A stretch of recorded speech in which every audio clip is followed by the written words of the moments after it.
Ramzan special Thalappakatti style mutton biryani தாங்க செய்ய போகிறோம். வாங்க அதை எப்படி செய்யறதுன்னு பார்க்கலாம். ஃபஸ்ட்டு ஒரு பேன் எடுத்துக்கோங்க. மசாலா ஐட்டம்ஸ்லாம் ஃப்ரை பண்ணிக்கலாம். இது ஸ்க்ரீன்ஷாட் எடுத்து வச்சுக்கோங்க. அதோட கூட கேஷ்யூ நட் சேர்த்து ஆற வச்சுருங்க.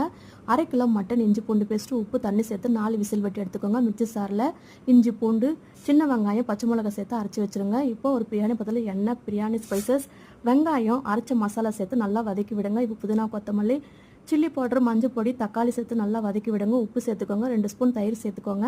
அரைச்சி வச்ச மசாலா பொடி சேர்த்துக்கோங்க. வேக வச்ச மட்டனை சேர்த்து நல்லா கலந்து விடுங்க. இப்போ சீரக சம்பா அரிசிக்கு 1 கிளாஸ் அரிசிக்கு 1.25 கிளாஸ் தண்ணி சேர்த்துக்கோங்க.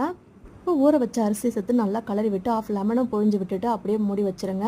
அரிசி நல்லா தண்ணி வற்றி வந்துச்சு. இப்போ அப்படியே கலரி விட்டுட்டு புதினா, கொத்தமல்லி சேர்த்து ஒரு தோசைக்கல்ல மேலே ஒரு 20 மினிட்ஸ் அப்படியே இறக்கி வச்சுருங்க. சூப்பரான Thalappakatti style mutton biryani ready ஆகிடுச்சுங்க. இதே மெத்தடில் நீங்களும் உங்கள் வீட்டில் ட்ரை பண்ணி பாருங்கள்.